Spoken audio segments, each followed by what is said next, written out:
everybody. This is Adrian Ballou. You're listening to Rock On Radio.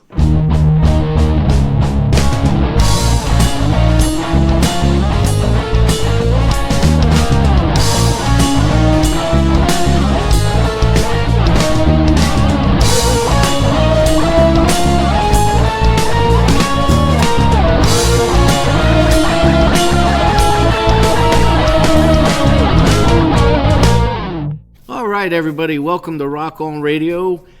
This is Rock On Radio on the road from Albert Hall in Waretown, New Jersey.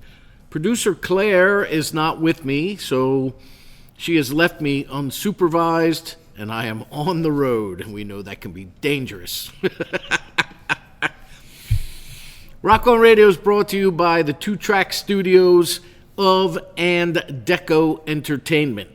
Go to decoentertainment.com and you will find out more about this incredible outfit that does many wonderful things for musicians. decoentertainment.com. O'Connor's American Bar and Grill of East Hampton, Mount Holly, New Jersey. They are the official caterers of Rock On Radio and the Rock On Radio Christmas Spectacular, which will be held at our other sponsor, Asbury Park Vibes. Go to asburyparkvibes.com and see what Doug and Diane can do for you. They employ a fantastic staff of photographers. They can write your website bio, press release, anything. If you are a musician or entertainer or just somebody who needs those things, contact Doug or Diane at Asbury Park Vibes. They are actually allowing me. She gave me a key last year, and I haven't given it back because I haven't seen her in that context. But she's allowing me to invade her space to host the 16th annual Rock On Radio Christmas Spectacular, which will air on December 22nd at 7 p.m. and December 29th at 7 p.m., Part 1 and Part 2. It'll be recorded at Asbury Park Vibes on Main Street in Asbury Park. New Jersey Stage Magazine. Go to newjerseystage.com and see what the incredible coverage of the Garden State art, music, and culture scene can be found there. This show airs on newjerseystage.com under the tab of radio shows, The Penguin Rocks, .com or asburymusic.com. Any of those ways you can find this show on newjerseystage.com.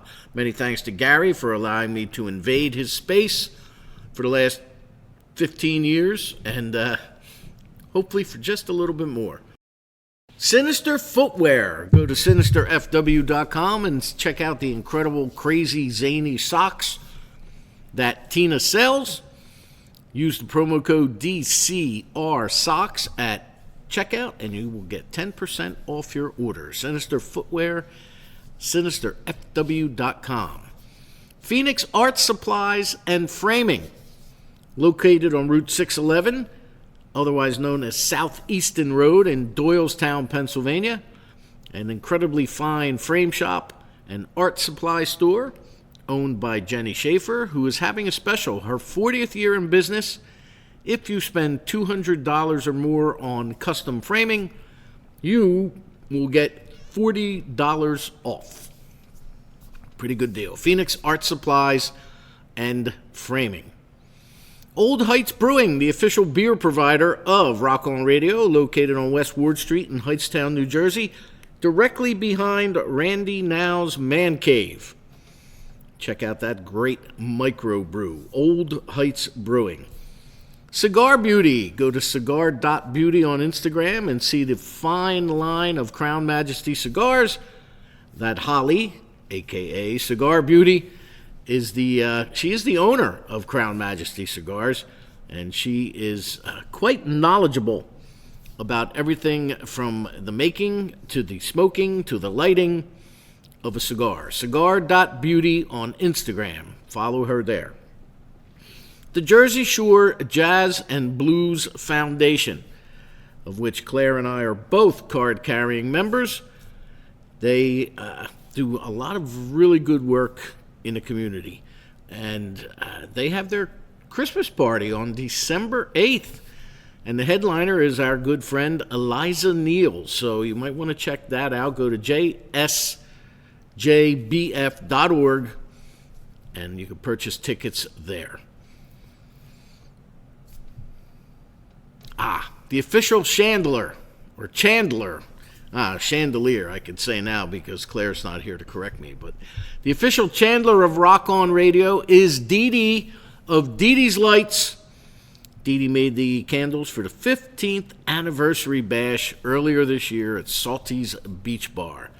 She does not have her website up and running, but you can find her on social media under Dee Dee's Lights. Lilla Pies of Princeton, the official dessert provider of Rock On Radio. Jen makes these beautiful little hand grenades of happiness, and I eat them till I explode. And if my gut gets any bigger, it's due to explode soon. So, Lilla Pies of Princeton, located at 301 North Harrison Street, inside the Princeton Shopping Center. Lilla Pies of Princeton. Sandy Hall Music. Go to sandyhallmusic.com or decoentertainment.com, which also you can listen to this show every Sunday night at 7 o'clock on decoentertainment.com. Sandy recently signed with Deco, and they now handle both of her albums, her most recent being Full Circle. sandyhallmusic.com. And I'm pretty sure I'm forgetting one or two, but I'll remember them when I get as we move along here. I'm just very excited to be here. If you want to find out more about me, for some strange reason, you can go to dcror.com and check out our website. You'll see everything I have my hands into on that page, from Rock On Radio to my blues music show, the Rock On Radio Indie Hour, Chip Off the Old Rock, and my chili making and everything else, my New Jersey stage column, everything is there. That's dcror.com. Facebook, Danny Coleman's Rock On Radio, the number 2. Go to facebook.com/Danny Coleman's Rock On Radio 2. Instagram and Twitter at Rock On Radio, all one word, all capital letters. And that's that. Now, I mentioned that I'm very excited to be here, and you may hear a slight echo behind me because and I say we, I'll tell you who in a second, but we are here at the Albert Hall Music. What is the official title of this room? Albert Music Hall. Albert Music Hall. I had that backwards. The Albert Music Hall in Waretown, New Jersey, and I am here. Not only is she a member, but she's the president, kind of like the hair club for men, which I need to visit. But she's also a fantastic musician with a new album coming out. Please say hello to Redbird. Hello, my friend. How are you? Hello, how are you today? We do have an echo in this beautiful expanse here. It's nice. Yeah, it's a 350-seat music hall. Yeah, it's pretty big. This is my first time here, so I'm very excited about it, actually. Where should we start? You've got new music. You've been the president of this organization for a year. You took me on a very quick, brief tour that I learned more in that 5 minutes, 10 minutes we just walked around the room than I had no idea about the people who started this place and the history of this building. Now, I know the history of the Pinelands and things from our friend Will Lewis of the Piney Tribe, but I didn't know of this place. So Albert Hall has a vast history. It started basically in the 30s and 40s at the cabin that Joe Albert purchased land. He purchased land off of Bryant Road, and he built a hunting cabin. no running water, no electricity, and to pass the time, his friends and his brother would come down on the weekends and they would play music, drink coffee, eat pie, and just have a good time, togetherness. And then by the 70s, it was becoming so big that there were literally thousands of people that would come down. And the crowds were getting very big, and it was the 70s, they were finding drugs and alcohol. So when George Albert died in 1973, Joe said to the core members, we can't do this anymore. So they decided to rent some space at Weirtown Auction Hall, and Mercer Ridgway Jr. and his wife Arlene actually were the ones they rented the space. And the first Sounds of the Jersey Pine show happened in 1974. The following year, they incorporated it into the Pinelands Cultural Society, which is a nonprofit that runs Albert Hall. We're an all-volunteer organization. Nobody gets paid, not the musicians, not the sound crew, not the people that run the snack bar, the publicity. Nobody gets paid. We just do it because we love it, and every dollar we raise goes back into the building, into our scholarship fund, into local charities, and it's just a wonderful place. It is. Now, it's kind of like a two-stage thing. When I walked in here, I was like, okay, I'm walking into a maybe like a revamped movie theater or concert hall. Mm-hmm. And then 50 feet inside the door, it opens up into this, like, beautiful piece of history. It looks like I could picture an old barn back in the day when people would gather and like at a tent revival or at a barn to play music. I mean, the motif and the stage and everything. It's got a very rustic feel, even though it's not rustic at all. It was designed that way. Our past president, who passed away, Roy Everett, he designed the building. It was actually designed, the practice rooms that are in the back for the bands, there are no bathrooms back there, there's no exit back there, because it was designed so that the bands had to have some sort of contact with the crowds, because it's all about the feeling you have here. And it was designed to give you that feeling of being at Joe's cabin on a Saturday night. Our backdrop is of a front porch. We have a picnic shed next door, which is a building next door that is heated and air conditioned. That's free. Every Saturday night when we're here, that building is open for people to jam, all levels. Whoever wants to just go and play, they sit in a circle and they just share songs and try to just remember the traditions that were started years ago. Wow, it's all about camaraderie. Now, does this place have a website, or how can people who are listening to this We have social media, but you can link from alberthall.org. That'll link you to all our social media and all our info, our schedule, and it's a lot of fun. It's a wonderful feeling in this place. Now, last year you became the grand poobah, so to speak, of the organization, channeling my inner Flintstones. And how did you get involved, and how did you manage to become the head woman in charge? I started coming down in 2016. Friends of ours, I believe they were called DMKs at the time, were playing on stage, and we're like, we've been hearing about the place, let's come down and check it out. And I just fell in love with it. And there was a fellow walking around with a camera around his neck, and he said, how do you like the place? And would you ever think about volunteering here? And I said, well, yeah, sure. Wound up being the president. And he says, I do the newsletter. You have any interest in taking over the newsletter or volunteering in the Get booth? So I took over the newsletter first. And then they asked me to do publicity on the board. And then our board, we always had wonderful people, but the people that were on the board previously, again, gave their hearts out for the place, but they were on the board 25, 30 years, so they were getting tired. They gave their time, and so as those folks started to retire, openings came up, and it wasn't what I wanted, but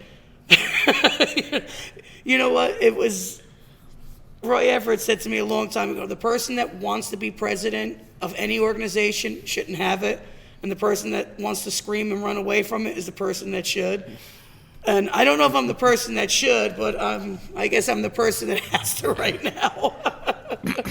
And you do, and you have, for better or worse, as they say, you are the woman in charge. And that's great.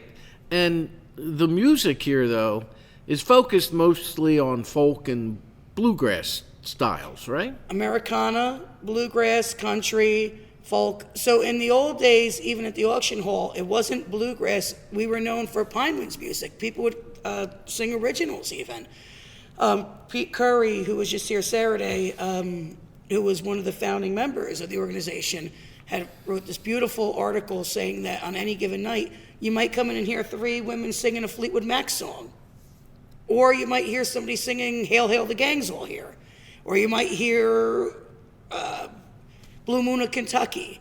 The beauty of Albert Hall, it's something we still honor today, is that the acts change every 30 minutes. So the saying was always going back to the 70s, which stands true today. If you don't like the band, wait 30 minutes. So we try to, every week, feature an Americana group, a folk group, old time / Pineland, bluegrass, country. So you get that mix and you get that true feel. How many acts do you average? What is it, Saturday nights? It's Saturday nights. We do have some Sunday shows, but it's generally Saturday nights. It's usually about 5 acts, sometimes 6. And is it just at night, or is there a matinee? Or for Saturdays, it usually is doors open at 6 and the show will start at 6:30. However, for special shows like our holiday shows that are coming up and whatnot, the doors would open at 5 and music would start at 6. Okay. Holiday shows, what goes on with them? We have a lot of special shows throughout the year. We have a Jersey Devil show, a Ladies of Country show, but in December we're going to have, we've never done it before, the first Saturday in December will be a bluegrass holiday Christmas show where the bluegrass bands, we've asked them to at least throw a few holiday songs in their sets. And then the following week is our traditional Singing with Santa show, where all the children are free that day. And we invite all the kids on stage to be part of Santa's band. And Chrissy and I and our friend Barbara and Cassidy are going to be Santa's helpers in the band this year. And all the children are going to come on stage and play Jingle Bells with us and sing along with Santa. And then when they're done, Santa will lead them off the stage. They'll get to have some time with Santa, take pictures if they like. That's free. Parents can take their own pictures. And then Santa will give each child a gift. Oh, fantastic. Yeah. And what day is that? Is it December 14th? December 14th. Yeah. Okay. And now, normally, if I walk in off the street on a Saturday, what is the admission price? Admission for adults is $6, and for children is $1. We have a snack booth where, depending on what the night is, we might have meatballs, or we always have hot dogs, but we might have meatballs. We might have chicken parm sandwiches or sausage sandwiches. We have a gift booth where we sell our history book. We sell Pineland music with CDs from the old timers that you could hear if you wanted to hear what some of these older groups, Pine Hawkers and Pine Coners, sounded like, and T-shirts and whatnot. We have a 50th. This is our 50th anniversary this year. Oh, wow. And next year is the 50th anniversary of the Pinelands Cultural Society. So it's an exciting 2 years. We're running a raffle right now where the grand prize is a $4,500 banjo. Second prize is a beautiful quilt. And those tickets are going to be available for the next few weeks, $10 a shot. But you can win a banjo or other gifts, and that's going to get drawn on the 14th, right? Santa's going to draw the ticket. So, but what keeps this place going, what's kept this place going for 50 years, it was never one person. We have a fantastic group of volunteers, a fantastic board. Every one of them worked their tails off. There's so much work that goes on outside of Saturday night that most people will never even know about. Whether it's putting the shows online for promotions or updating the website or doing the shopping for the food or updating the sound equipment or ordering stuff for the gift booth, booking the bands. It's a full-time job for just about all of us. So, wow. I'm grateful that we have such a wonderful group of volunteers. Excellent. Now, I know we share a lot. I've seen a lot of people that I know have performed on this stage. I know the Williams Boy and Erica and Kenny Kay and trying to think of who else that I know that you have played here before. But this is really neat. I'm very impressed with this. You got a nice sound booth. You got your merch shop over there. You got your food over here. That's great. Good for you. And you are a musician too. Yes, I try. So I know those those same feelings at times. I have them myself, especially now as I get older. It's like, do I really want to keep doing this? And you go under the moniker Redbird, right? This is your second appearance here on Rock On Radio. Yes, thank you. It's been a while. I guess you were when we were in the church. Yes. Right? So that was 3 years ago, was it? Well, we were there up until COVID, and then we were forced to relocate, and we went into Art, my engineer's basement of his home. And we did the show, the three of us, and myself, Claire, and Art. And then I took a lot of phone calls, and I did a lot of interviews, and so on and so forth, pre-interviews. And then they let us back in the church somewhere around September of 2020. Okay. But we were only allowed to have 6 people in the room together at one time. Well, Art and Claire and I were 3, so that meant I couldn't have anything more than a duo or a trio. And after COVID and we tried that, Claire and Art mutinied, and they said, we kind of liked having our Sunday nights off. Why don't we, just keep pre-recording the show, and here we are pre-recording this. So you were there sometime before then, I would guess. I believe so. It would have to be probably 2020, beginning of 2020. I don't remember. I think so. Yeah, you were there, and you were there because you had, I think you had some new music coming out, or Vargo told me you had, and you've got new music coming out again. Yeah. So go ahead. The floor is yours. So I go as Redbird, but if you want to follow me, you could do so at redbirdflyingsolo.com. And then all the social medias are at Redbird Flying Solo. But for 30 years, I've always played with other people, recorded for other people. I never recorded any of my own stuff. And then this past year, actually the past year and a half, I really, I guess, got the bug for writing. I wrote a couple songs with Dave Vargo, and then a friend of mine gifted me a beautiful guitar. My friend Dick Boak gifted me this gorgeous guitar that I swear that guitar is loaded with mojo, because every time I take that guitar out and I strum a chord, I have a melody in my head. It's incredible. So I don't know. So in the last year, I've copywritten 8 songs, and then I started getting asked to do some of these. Paul Marzano asked me to do the headliner, and I did the Wonder Bar a couple times. So people were like, well, you're doing originals. Do you have an album? And I was like, no, I don't. I don't. I never particularly cared to record. But I said, all right, so Todd, our friend Todd the Mod, we were over at his place, the Starving Artist, one day, and he was letting me hear his recording. And he says, oh, Mick Chorba of the Successful Failures is doing this for me. He says, you should give him a call. So I spoke to Mick, and he says, oh yeah, it sounds like fun, let's do it. So it was just going to be me and my guitar at first, and then I felt, well, I don't know, I thought that was for myself. Anyway, I felt a little boring. So Mick had said, well, I'll play bass or whatever you want, and then their drummer, Rob, said, well, I'll play on it, and then Greg McGarvey, I'm sure you know Greg, he said he would play, and then Dave Vargo said he would play, and before you know it, I got a group of some of the best musicians I've ever played with, and making my little songs into these Not so little. not so little. Mick and Ron from the Successful Failures, they do a lot of stuff for me. Yeah. They do my happy hours. They come on the program. They They've done. They do a prime rib night that I host every now and then at the Nottingham Tavern, which is where my happy hours are. They're good people. They're Very good incredibly people. talented.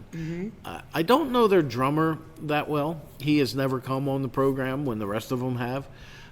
Greg McGarvey, I know the name, I know Yeah. who, but I've never actually interacted with him. Yeah.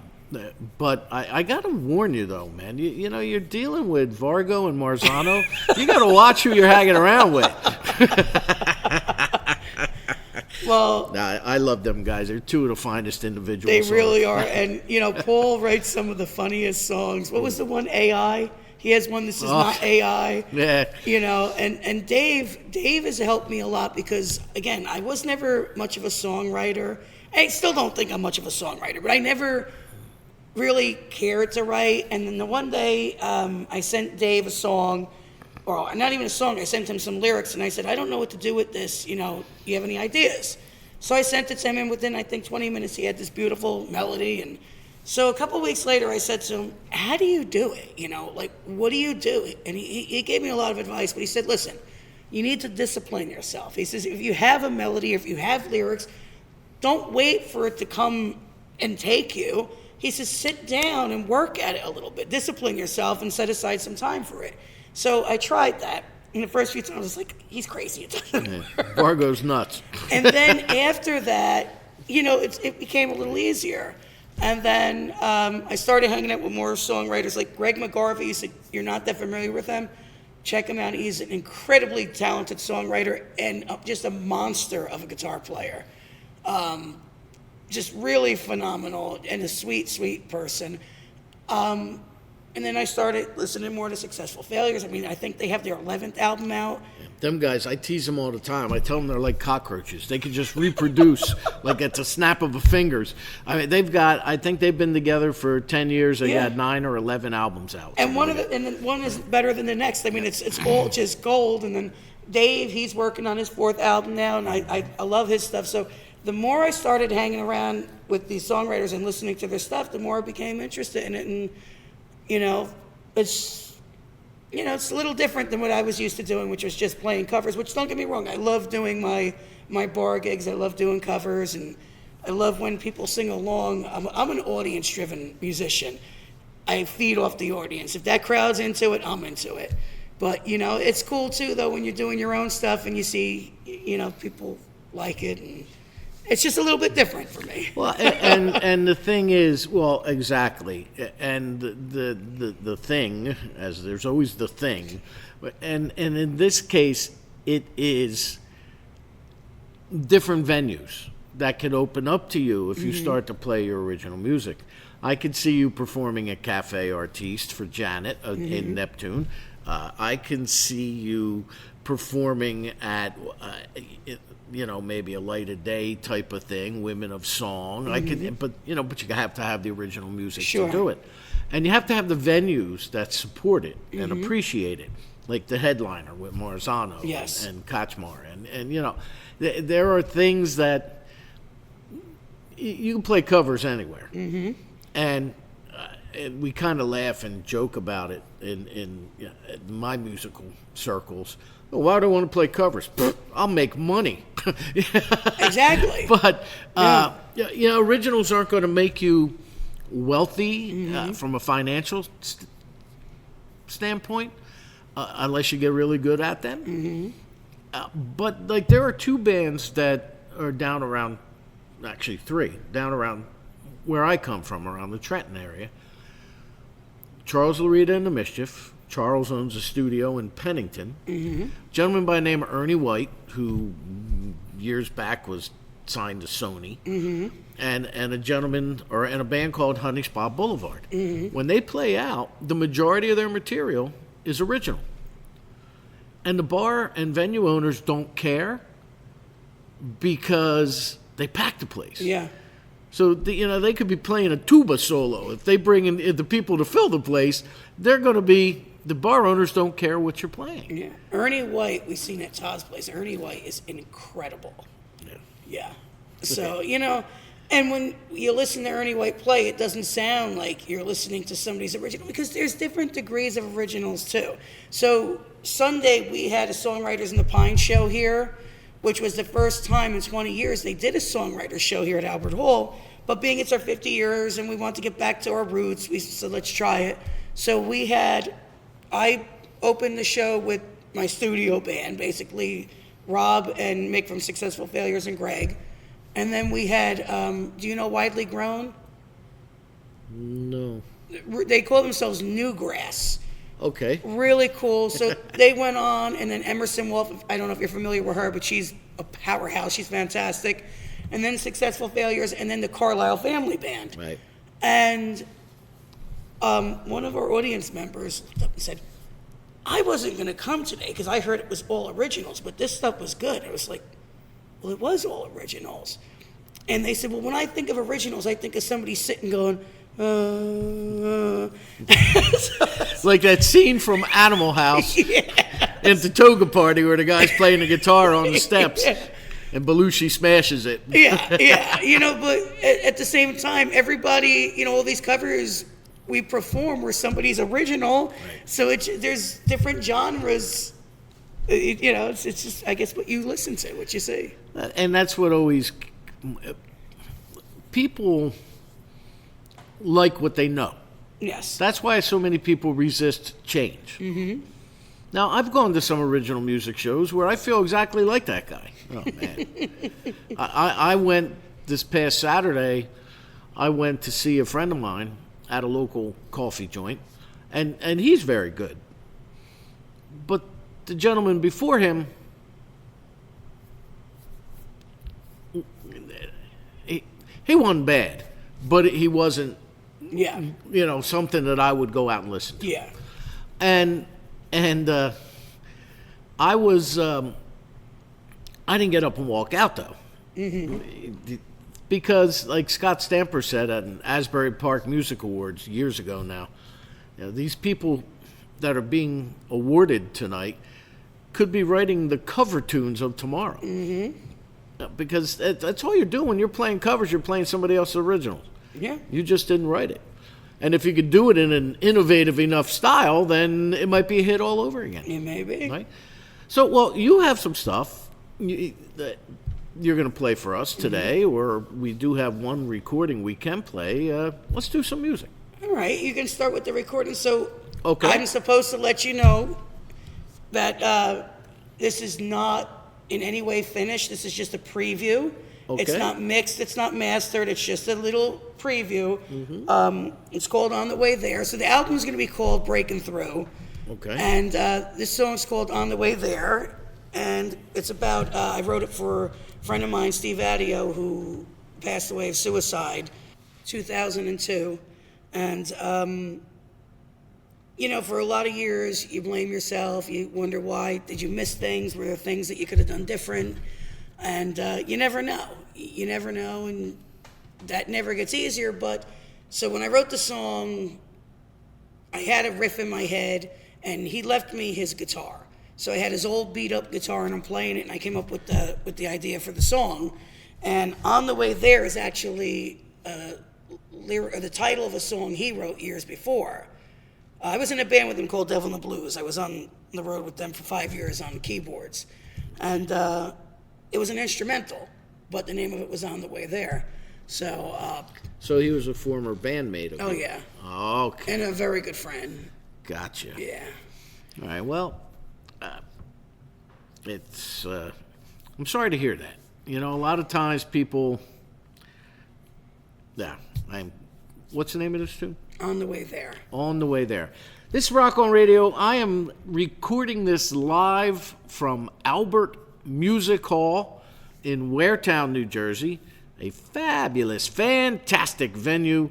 And I am here with Redbird, and this is her song called On the Way There.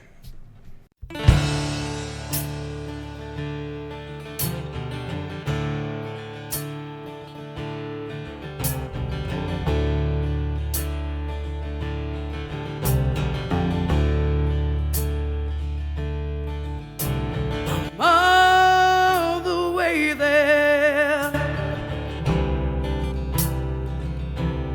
I don't know where I'm headed.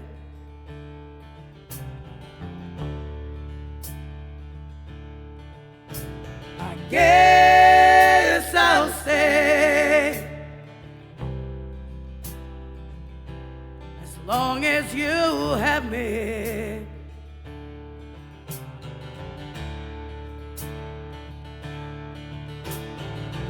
Tattered lyrics and photographs are all that remain.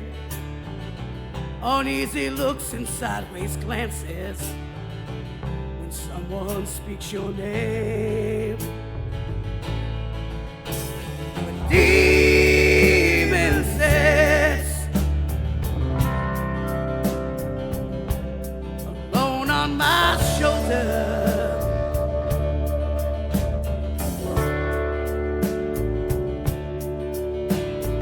memories of when you used to hold her.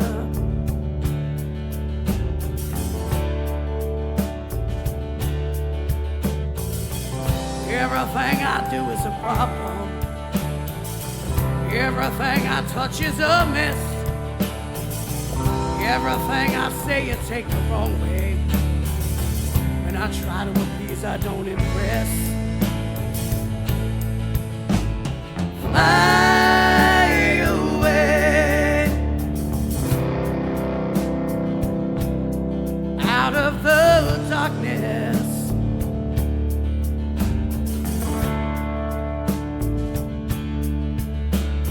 Carry on in spite of the starkness.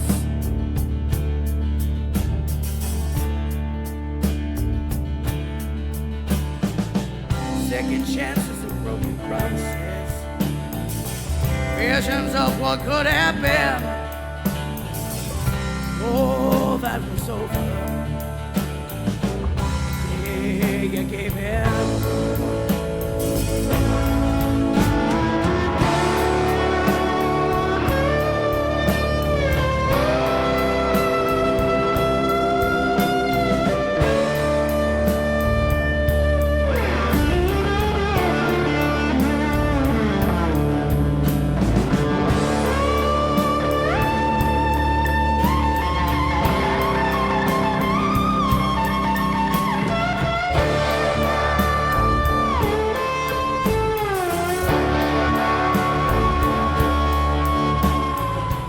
Broken glass and shattered memories,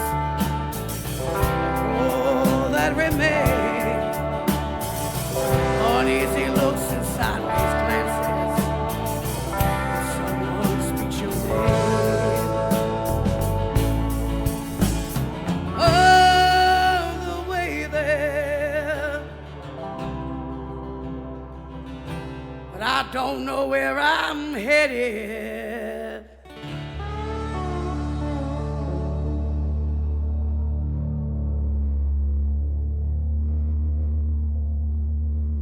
On the Way There, fantastic. So this is going to be on the new album? Yeah. Is it a full length or an EP? What do you do? It's going to be a full length. There's going to be Okay. 11 songs. Excellent. And so that particular song, which you're hearing, so when I came up with the song, I didn't have all these parts. I just had the riff, like down-tune my old guitar to D-tuning or drop D, and I'm playing this part. And when Greg says, well, what do you want me to do in there? He has this, I think he said it was his grandfather's 1930s or 40s slab slide guitar. And he says, well, what are you hearing in there? All I said to him was, I don't know, just make it dirty. Well, he recorded this in his home and then sent it to mix. And the first time I heard it, I just had goosebumps. I mean, the hair stood up on my arms. It was like he took exactly what I was thinking in my head and just emoted it on that slide guitar. And then Mick did a beautiful bass line in it, and Rob with the drums, nice light in the back. And then I'm taking my friend Steve's old guitar, and it's not in this version yet because we didn't put it in yet, but I'm going to be doing some quiet chords in the back. So that's the first time in I don't know, maybe 30 years or so, that almost 30 years that guitar has been on a recording. What's old is new again. There you go. How, as I sit in this room, like I said, which is just filled with history. I mean, look at that. Look at a gaff. What are they gaffing? Whales with that thing up there? I mean, this is an incredible museum of sorts, even. And as you sit in here, I mean, what's old can be new. Yeah. So how important is that to you? Like that song obviously is keeping something alive for you, memory of a friend. But you said you're not much of a songwriter, but you got 11 songs for a full-length EP. So you must have written something somewhere, sometime. It's mojo with that guitar. Right? How important to you, to Redbird, is that aspect of your music? Keeping things alive, maybe that, whether it's something that's been inside of you for years, from a childhood memory, or something, good or bad. How important is that to you? And now that you're a songwriter, you're hooked now. So, it took me, when I first met Vargo, Dana, his wife, used to tell him all the time. I keep telling him, Dave, what is wrong with you? So he finally gets started, makes his first. Now he's on his fourth, and that, I think he only put his first out like 3 days ago. Now he's on his fourth. So, but how important is that to you to keep that portion, or is it important at all? Well, I guess it is. So Vargo actually helped me, like I said, quite a bit with this. I owe him a lot as far as songwriting goes, and a lot of stuff. I mean, he's a very good friend, I've known him for a long time. He helped me a lot to, let's say, get reacquainted with the music scene when I moved back to Jersey in 2016, because you know yourself, you leave for a day and nobody remembers who you are. So when I was starting I had this one gig. It was an art show, and that some of my artwork was going to be at. It was at, what was the name of the place? Espresso Joe's in Keyport. Ah, yes. So they had just decided not to renew their ASCAP licensing anymore. So I was 2 days before the show, or 3 days before the show, and they said, well, you only can play originals here. Or what do you call that? Public domain. And I was like, I don't really have originals. So Vargo says to me, well, play what you know, write about what you know. I said, well, what do you mean? He says, write about what you know. He says, write the types of songs you like to hear, or experiences that, or something you read about. He says, write what you know. And I try to think about that, like, just if I get a tune in my head or something, usually the lyrics come out a little easier for me than the music does, the melody. But if I have a melody in my head, then I try to go back and think of something, a memory, like you said, or something, and just try to incorporate that. But yeah, I guess it's important. Now, does that mean that your songs are based on fiction, nonfiction, or a combination of both? Most of them, I would say, are nonfiction. Second time around, I might play that one later. It's just basically about, I don't know, all my life, people telling me, you shouldn't do this, or you shouldn't do that, or it's wrong to be this, or it's wrong to be that, it's wrong that you have a wife and not a husband, and blah, blah, blah, blah. And you just get sick of it. And that story actually came about that coworker of ours. Her wife and her, they have a daughter, and their daughter never experienced any discrimination. She was proud. I have two moms, and one day she went to school, and especially in this climate now where everybody's just, there's a lot of hate right now. And I don't care if you're red, blue, polka dot, what you are. There's a lot of, everybody just needs to get together, and whatever it is, whatever party it is, just live and just try to make the world better, regardless what your beliefs are. But anyway, the coworker came to work really upset because her daughter, I guess, got her first discrimination, basically saying, what do you mean you have two moms? And they were teasing her about it. And it really just, I don't know if can I say pissed me off on air. It really just pissed me off that those lyrics came out. Then I have other ones that are silly that were just the Stetson song "Lament" is because I was at a park one day and I had this real nice Stetson straw cowboy hat on one day. Somebody came up and mashed the top of it, and I said, "Hey buddy, don't smash the Stetson." And Dave looks at me. Dave Argo looks at me. He goes, "That's a song." He goes, "Whichever one of us write it first gets it." So that was more of a silly song, but they usually have something. They come from somewhere.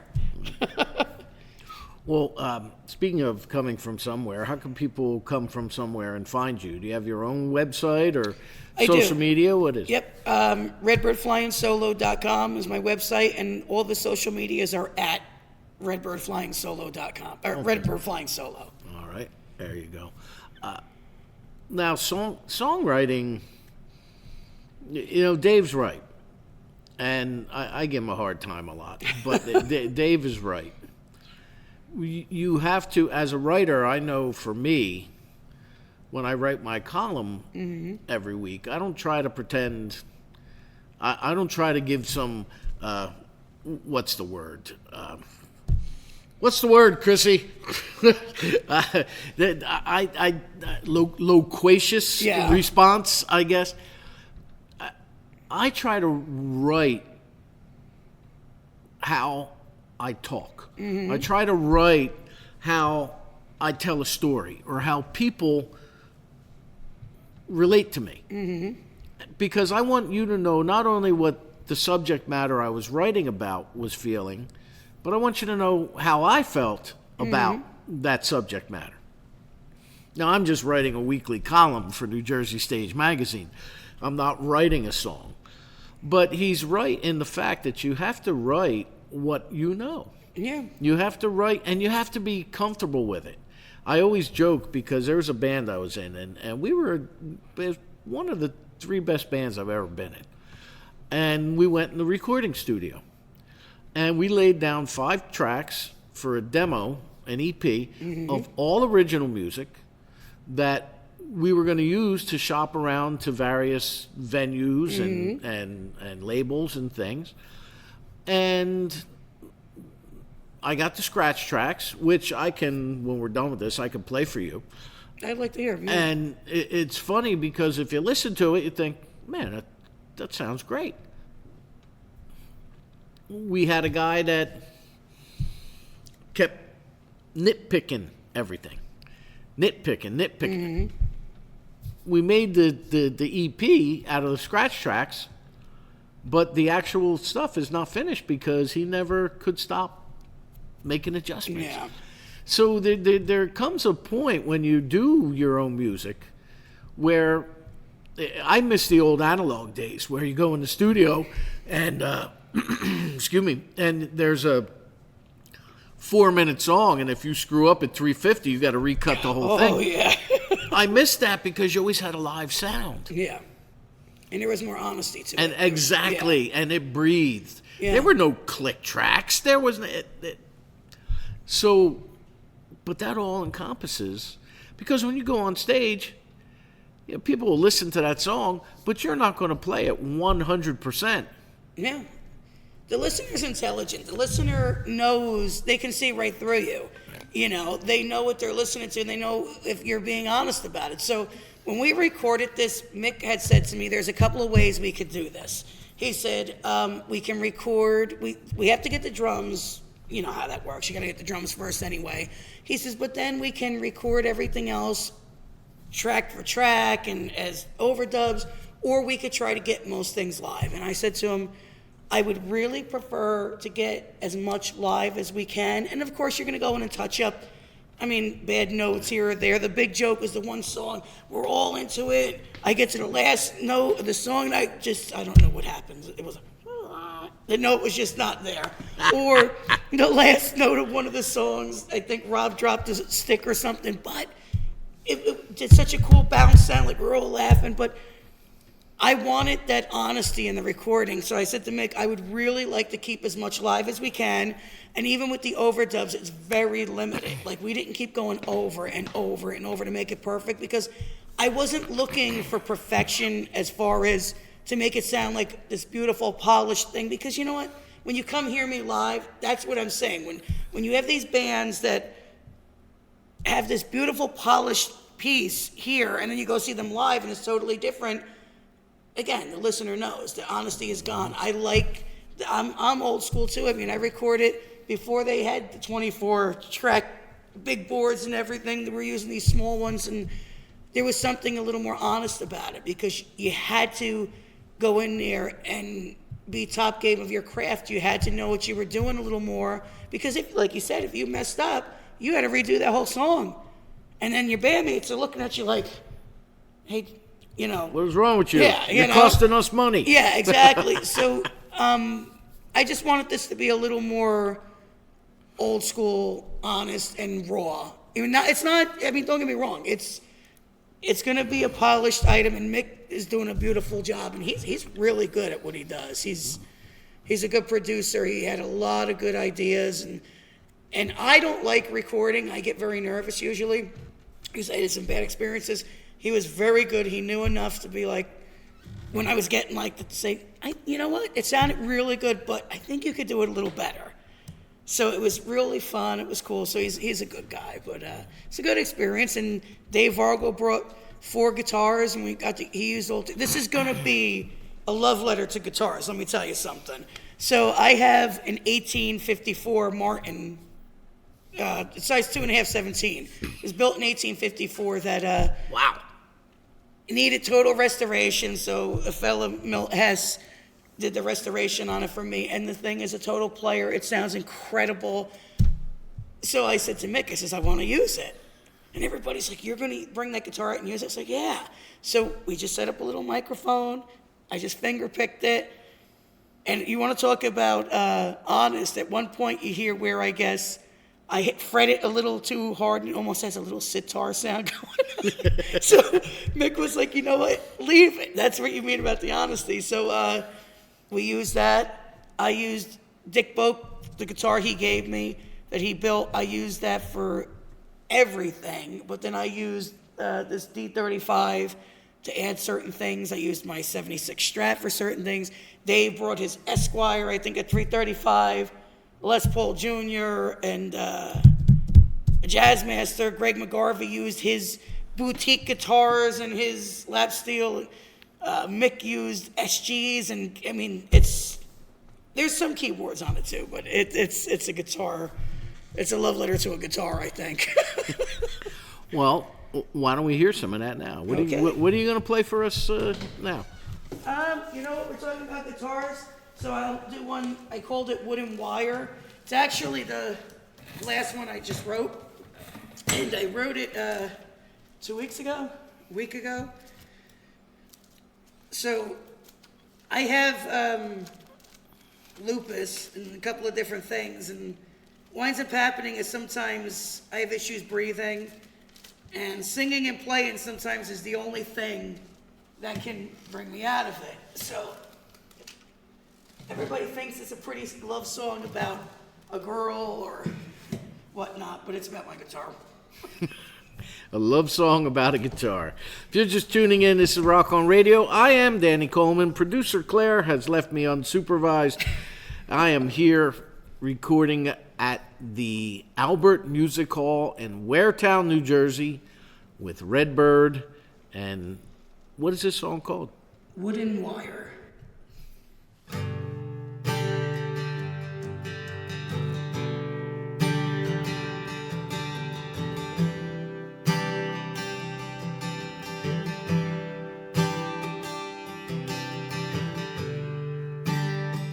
Oh, wooden wire in the middle of the night.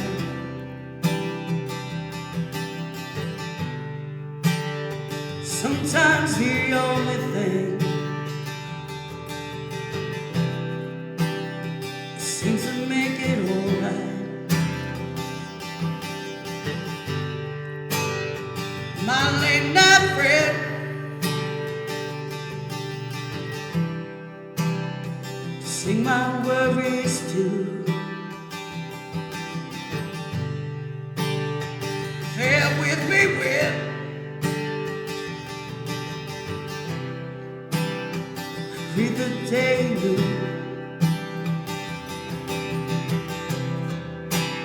Sometimes she's the only one that can bring me back down. Sometimes she's the only one around.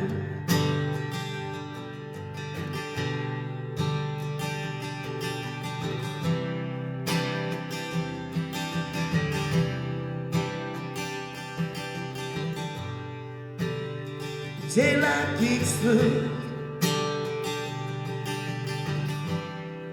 another sleepless night has passed.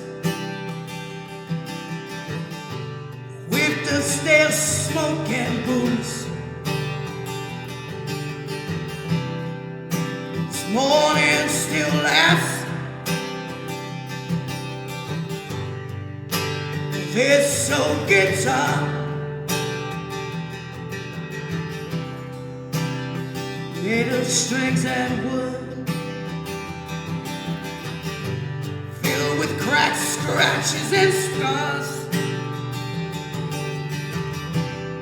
Sounds exactly like it should.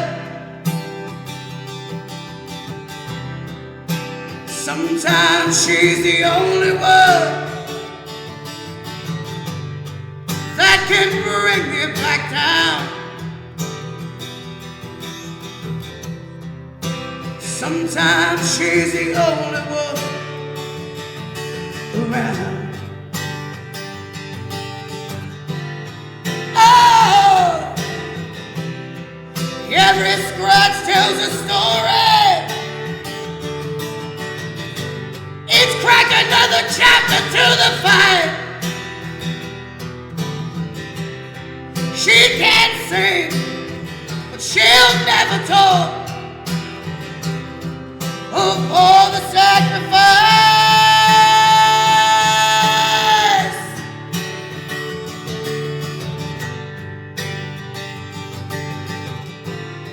Oh,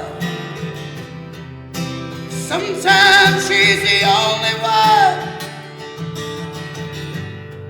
that can bring me back down. Sometimes she's the only one around.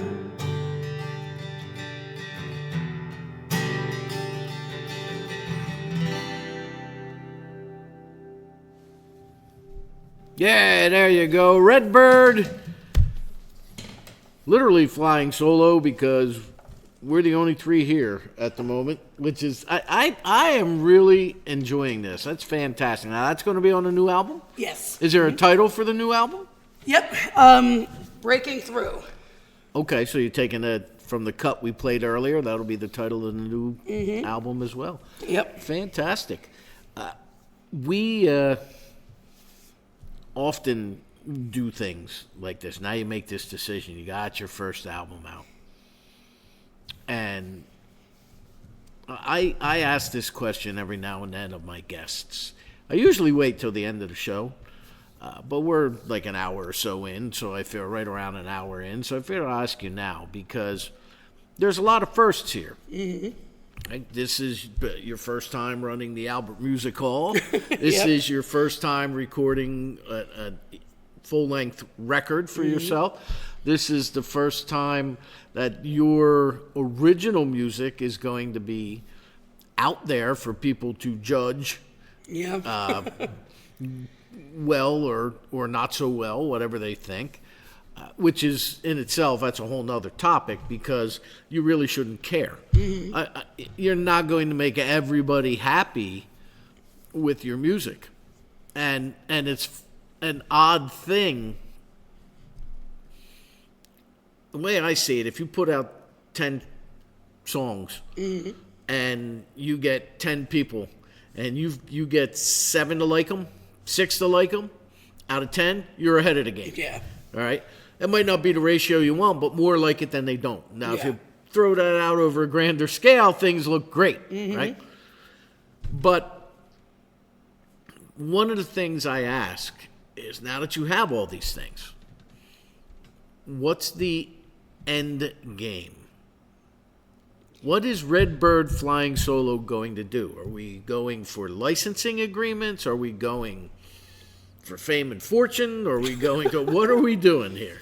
Well, although it's my first time doing an album for myself, like I said, I've been playing out in bars and playing shows and original stuff with other people for 30 years. And I'm only 43, so it's not. So I've been doing it quite a while. I don't know what the end game is. So Chrissy's always tells me, "Don't what if." I'm the type of person. I'm the person that gets up in the morning and already worries about something that might not happen 2 years from now. That's typically me. But Chrissy's always like, "Don't what if? Don't what if? Don't what if?" That's a tough way to live. It is a tough way to live, but you know what? The last few months there's been just a lot of things going on. With just in general. You start to look around and you say, if I worry about, is this album going to do something? Am I going to? I'll never move. I'll stay stagnant. We just recently lost a good friend of ours who was big supporter of all original music, or all music in general, not just mine. Our friend Gina Greco. She did promotions for our friend Christine Martucci and a bunch of people. So she was only 53 years old. She just lost her battle with cancer. And you look at that and you say, we always say there were so many things that we still had to do. We were going to do this, we're going to do that. So the last few weeks we were like, why are we worried about these things that, things that you're not going to be able to change? I mean, if I take that album and I sit here and plot out everything I want to do with it or everything I hope to achieve with it, is that going to change the bottom line a year from now? No, because people are either going to like it or they're not. I mean, I hope people like it, don't get me wrong. Especially when the hard work that the guys put into it, I mean, they all played their hearts out as well. So I hope people like it, but I guess eventually, at the end of the day, it's me and the guys that have to be happy with what we did. Well, there's so many things I want to say, just based on that little snippet of a conversation we just had. So I guess, all right, years back, I interviewed this woman named Alani. Mm-hmm. And she said once she's done and her album's released, mm-hmm. she does not consider that to be her music anymore. Okay. I've released it to the world. Now it belongs to everybody else. They're going to form opinions. They're going to form, their likes and dislikes. Yeah. I can't control that. She said, so I don't worry about it. As long as I know that I accomplished what I wanted to accomplish at that moment with that record, I'm happy. I can't control what other people think or do. Yeah. Which I was married once. Sorry. No, not again. Once. And in an effort to save that marriage, I went to marriage counseling by myself, because I guess I wanted to save it a little more than my ex did. And I remember the therapist saying to me,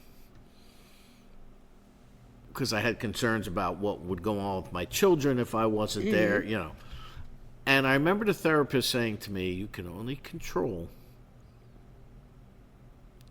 what happens in your life. Yeah. When your kids are with you. When you can only control the things that affect you. Mm-hmm.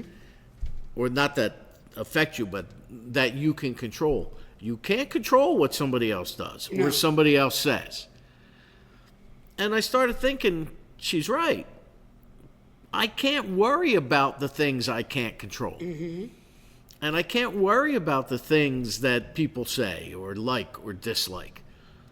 So I thought, okay. And then that Alani tells me that same thing. And I'm thinking, she's 100%. Both of these ladies were 100% correct. Mm-hmm. And then, because people, now you just told us that song was about a guitar. Mm-hmm. Now, I'm Joe Average, sitting in, I go on Spotify and I hear that song or wherever you're going to put it. I don't know that. I could be thinking it's about a woman because you're saying she and she and she. But that's not how you wrote it. My biggest faux pas, and I will totally, when I spoke to her, I told her about this, and she got a good laugh out of it. When Melissa Etheridge wrote Like the Way I Do, I thought she was talking about a guy that jilted her, and I at the time did not know that she, was a lesbian. And I thought, wow, I've had that all wrong. So the general public are going to take what they want to take from your material. Yeah. But isn't that the beauty of music? So, for me anyway, I always say everybody gets something different from a song. Right. And if somebody hears my song, and that particular song, for instance, when I played that Sunday, you've seen a lot of people were interested in it. Yes, you're right. So you're going to have some people that go, wow, it's a beautiful love song. And if that's what they take from it and they like it and it touches them for that reason, that's fine. On the other side, you might have somebody that says, oh, I don't like that. She's singing about a girl. You might have somebody that says, oh, wow, that's brave. And, she's singing about a girl. Everybody's going to have their own take from it. And that's the beauty of music is that, everybody has their own feelings. I'm going to agree with you, and I'm going to disagree with you. And here's where I'm going to disagree with you. It's not just music; it's art. Oh yeah, art. It's art. Yes. Because I often use the example of look at that nice tan wall there, right? Now, replace that welcome sign that's hanging on that wall with a black dot. Yeah. Put it in an art museum. You got one person looks at that and thinks, wow, that's deep. That's, the meaning is, the other person there looks like a bug in a snowstorm. Yeah. So the art is always open to interpretation. It's all subjective. And, I even say that about this place, Albert Hall. So I'm often asked what brings people back, because you look around and it's an awesome place, but it is rustic. What brings people back, I say, is a connection. And it's the same thing goes with music or art. It's a connection. If you come here and you make that connection, whether it be the history, whether it be the music, whether it be the camaraderie, you're going to come back. If you come here and you don't feel that, well, maybe you're not going to. And I always say Albert Hall isn't the building. It's not the four walls. It's the feeling you get to leave with at the end of the night. And the same thing goes with art. It's subjective. If you can connect with it for whichever reason, maybe you like the guitar part, or maybe you listen to Greg doing that slide and you say, man, that kid's killer. Or maybe you listen to Mick on the one song, he's doing this really cool keyboard part, and you might say, wow, that's different. If you find something that you connect with and you like it, you're going to have that connection, and then you might say, okay, I'll listen to it again. If you don't, you might listen to it and say, okay, yeah, it sounds like this, or she's just another, horse-sounding lesbian, But, oh boy, everybody, well, so whatever. I never noticed that trend. The bottom line, though, is you're either going to have your connection with it or you're not, and that goes with, like you said, any art, any music, anything you do in life, right? That you're not trying to stay within the lines, that you're trying to do your own thing. You're always going to have people that like it, and you're going to have people that don't like it. Well, and you're 100% correct, and you can't look. People ask me to review albums for them all the time. And it's not my favorite thing to do. Yeah. Because, and I just had this discussion a few weeks back on the show with somebody. The Rolling Stone panned Hotel California. They panned Led Zeppelin 3. These are two of the most classic albums ever made. Wow. And when people like Siskel and Ebert were paid to review movies, who deemed them the end-all, the be-all of my taste in cinematic treasures? Yeah. Who deemed the Rolling Stone the end all, the be all to tell me Yeah. that I shouldn't listen to Led Zeppelin 3 because they didn't like They it. didn't like it, yeah. So it always bothers me, and I'm like, it's just my opinion. Mm-hmm. And opinions, you know what they say about opinions? Yep. Everybody's got one, right? So, but the point being, I may not like it. Mm-hmm. And if you ask 5 other people, 3 of them, 4 of them may say, "Oh, what is he talking? He's nuts. That's a great song. That's a great album. I love this. I love that." I didn't. Mm-hmm. I have an editor, and sometimes she listens. If you're listening, Kim, I love you, man. So she used to have a magazine called The Rock Rag, and she was based out of Burbank. Okay.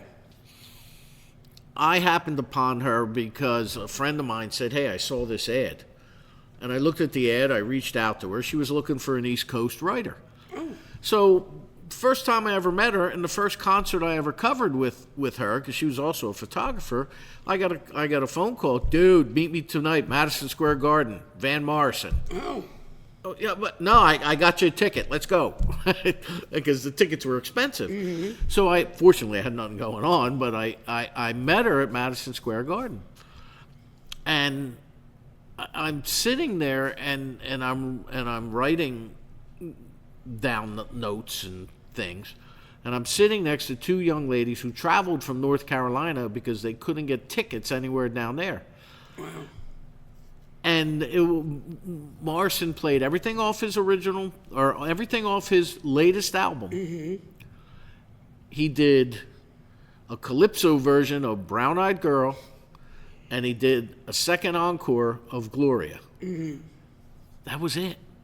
So everybody, and these 2 women next to me, "What a waste of $700. He didn't do this, he didn't do that, he didn't do this, he didn't do that." If Van Morrison played every hit he had, it would have been a 6-hour concert. Mm-hmm. Now, could he have thrown us a bone and did Into the Mystic or something? Sure. Or, Wild Night, give me something. But he didn't. And those people were walked away, ticked off at Van Morrison. Do you think Van cared? No. Correct.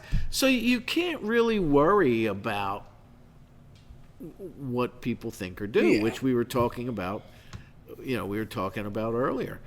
And it's just when you're in art, you're dealing with a lot of fickle people. Oh, yeah. And all you really have to do is be true to yourself, at least in my opinion. Mm-hmm. Anyway. Yeah. But that's that. Want to do some more music? Sure. What you have for us this time around? I'll do This Time Around. Is that one of the songs? Yeah. Now, that last song, is that going to be on the album, or? Yeah. These are all going to, everything you're doing are all going to be on the album? Fantastic. I love it.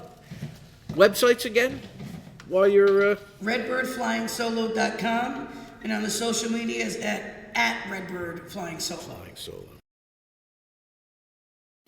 So this one's called This Time Around. This was the one we talked about earlier, about my coworker, that her daughter had some discrimination, and that's where I got the idea for this one.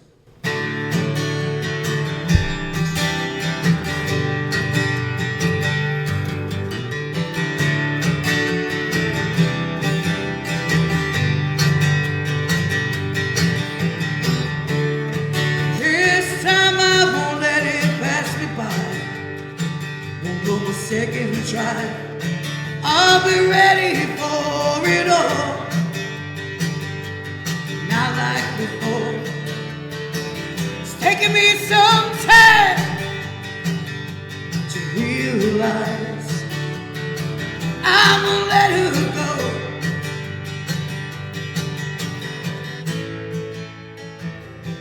This time around.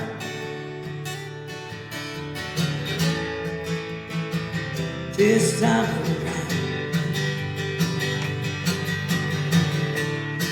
I'm not asking for your permission. It's my decision. No forgiveness or approval for you to criticize. It's my choice. No surrender or redemption. She's my voice.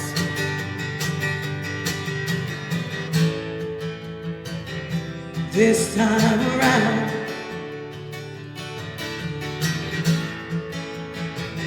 this time around.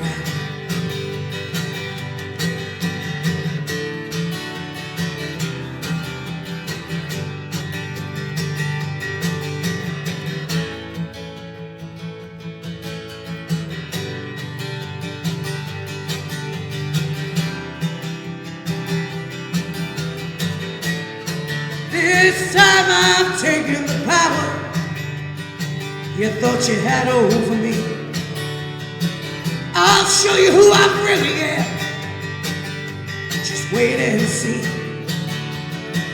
I don't give a damn. You can't judge me. She's the missing piece.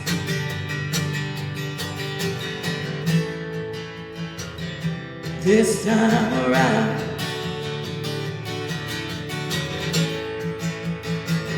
this time around,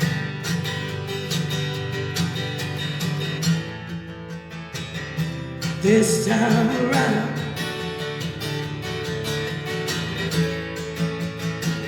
this time around, Oh, this time around. Yeah, this time around. Whoa, this time around. Yeah, this time around.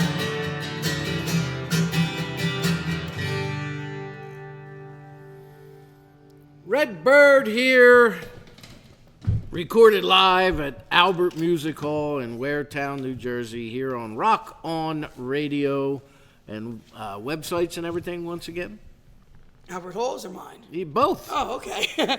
Albert Hall, website is alberthall.org, and my website is redbirdflyingsolo.com. Excellent. So, I was, during we had a little technical difficulty before you played that song, and we had a little conversation, and then you played that song. And it got me to thinking. I have a friend who is in a blues band. And she's a black woman, married to a white guy. Mm-hmm. She's been doing this for a long time. And I'm actually going to get to see her, because she's from Massachusetts, and all her gigs are up that way. But she's actually going to be right around the corner here at the Lizzie Rose. Oh, okay. In January. So I'm very excited to be able to do that. But she called me some months back, probably the end of last summer, maybe a little more than a year ago now, not some months back. But she called me and she was very upset because she said she had experienced racism as a black woman. Mm-hmm. She said to me, and these were her exact words, "But Danny, I have never had anybody be racist against my music." And she was very upset about that. Mm-hmm. And she wrote a song about it. And Kat Riggins is on it, and I can't remember who the other one is, but regardless. And it was very upsetting to her. And that song was about your friend's daughter that we spoke to. But fortunately, or unfortunately, in some ways, when it comes to the arts, now, I'm going to tell you, when I first broke into the Asbury Park music scene in 2005 or 6, whatever it was, around that time, 4 or 5, I don't know. It's been about roughly 20 years ago.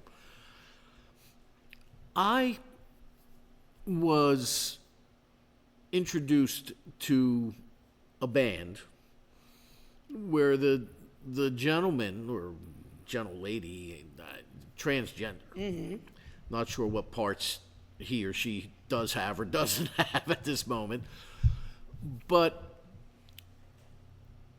when they got up and played music, it was really good original music.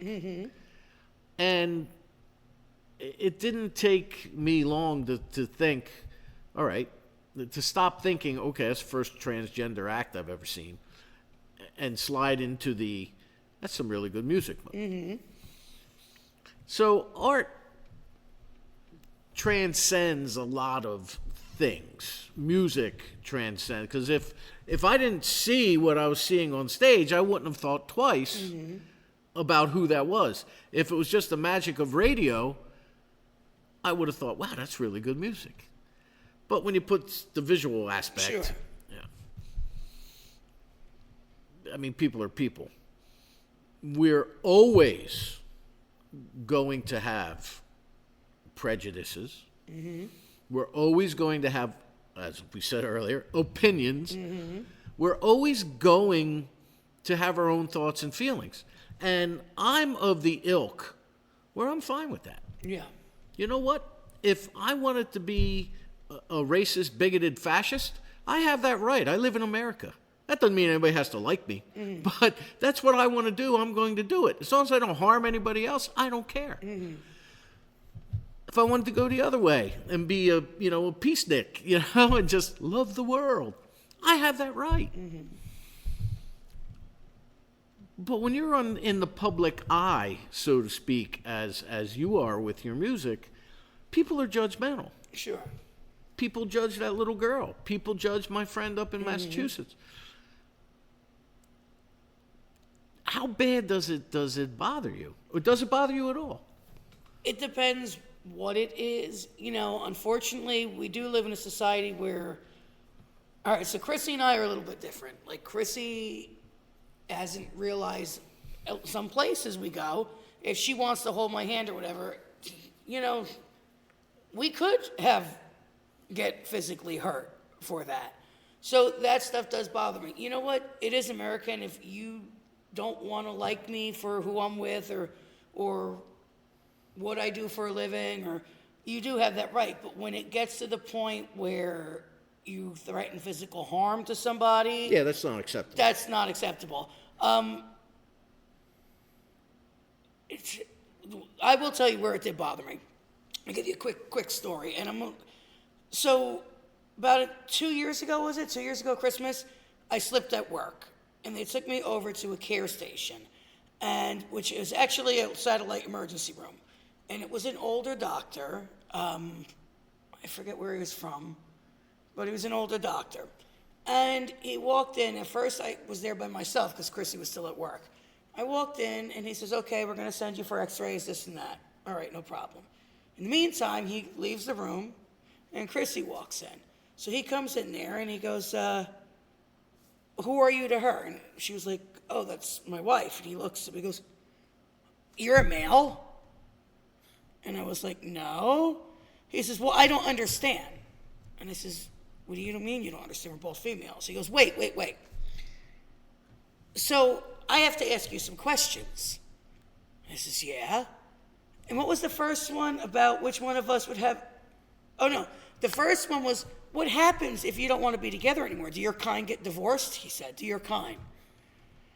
And I was like, just like anybody else, sure, of course, And he goes, but wait. He goes to her, well, you're older. This doesn't matter to you because you probably went through menopause already.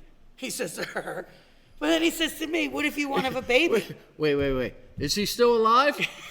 So then he says to me, what if you want to have a baby? I says, what do you mean? Well, you can't have a baby. I says, I could have a baby. I says, I know how that all works, But wait. And then he comes over to me, he's asking all these questions. Then he nudges me. He goes, which one of you is the guy?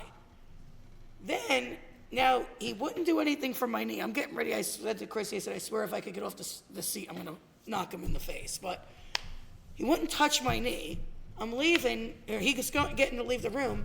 He says, you have to understand.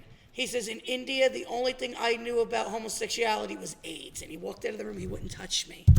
Never examined me, never looked at my leg, left the knee, what did you call that, the splint thing, next to the bed and said I could put it on myself, wouldn't even touch me. So now the nurse comes in to take me for my x-ray. And I said to the nurse, I said, I'm about to knock that guy in the face. She says, get in line. She says, if you are of any type of, I guess, minority, ethnicity or whatever, or this or that, she says he's like this with everybody. I called the hospital that they're associated with. Left email after email after email, because that stuff usually doesn't bother me. I'm pretty thick-skinned. That shook me to the core, because, you know, I have a lot of trans friends. I have a lot of friends that, and they're a lot more sensitive because, you know what, they have it hard. You know, they have it hard. They face a lot of, I guess, discrimination. So all I could think of is if my one friend had gone there and went through that, she probably would have went home and killed herself, you know? So I thought about it and was like, no, something has to be done about this. This is going beyond somebody's personal opinion. You took an oath to, you know, you took an oath to help people. You won't put a sling, you know, a thing on my leg because you're afraid you're going to get AIDS. That's beyond being reasonable. So I called the hospital, I called this one, I called that one, nothing. They ignored it and ignored it and ignored it for what, 2 months? We have a friend of ours that happens to be a council person, and they called Garden State Equality. Because when we messaged Garden State Equality, we didn't hear from them, but they called Garden State Equality. The president of the hospital calls me within an hour. They have the guy in charge of that hospital calls me. I'm not going to say the doctor's name, you know, because for whatever reason, but calling the doctor by his nickname. So, you know, he didn't mean anything by it. He says, I know him. Why don't we go for coffee and we'll discuss it, you, me, and the doctor. I said, I'm not going anywhere with him. I said, because if I go to the doctor to have coffee with you guys, I said, I'm going to wind up in handcuffs. I said, I'm not going anywhere with you. I was told that I took it the wrong way, that they were sending him for sensitivity training, and that was it. Well, if you took it the wrong way, why does he have to go for sensitivity training? And then why did the nurses say he does this with everybody? Yeah. And why did they want me to go for coffee so bad? Now, have you ever encountered that in your music when you're out performing? And I don't think so. No, because you know what? First of all, I'm not that person anyway. I always say, like, you know, and don't get me wrong, not that I'm not proud. You know, everybody knows that's my wife, but when I'm playing, I'm playing. I'm there for that. I'm not there to, I don't want to say I'm not there to have a good time. What's the word I want to use it? You know, I'm there for that purpose. You know, it's your job. It's my job. It's Right. not a personal thing where people need to know all my personal life, you know. I don't go, when I go to work every morning, you know where I work. Julia, we got what's for you, by the way. Oh, you read my mind. I always say, like, when I go to work, I'm not there to socialize. I'm there to do my job. And so with music, of course, I socialize with people. And, you know, I play a lot of wonderful places that, when I played Cream Ridge Winery, for instance, okay, those people are like family. You know, same thing with Garden State Distillery. They're like family. You go there, it's the same people every time. They're so happy, they want to sing along. At Cream Ridge Winery, I get the most requests from any place I ever play. They just start screaming stuff out because they know if I've at least heard the song, I'll try it. It might not be pretty, but I'll at least try it. So, what? So, what do you say? Oh, yeah. I call her Rainbow Bright because she's all about the rainbows and the flags. I'm not that person. That's my business.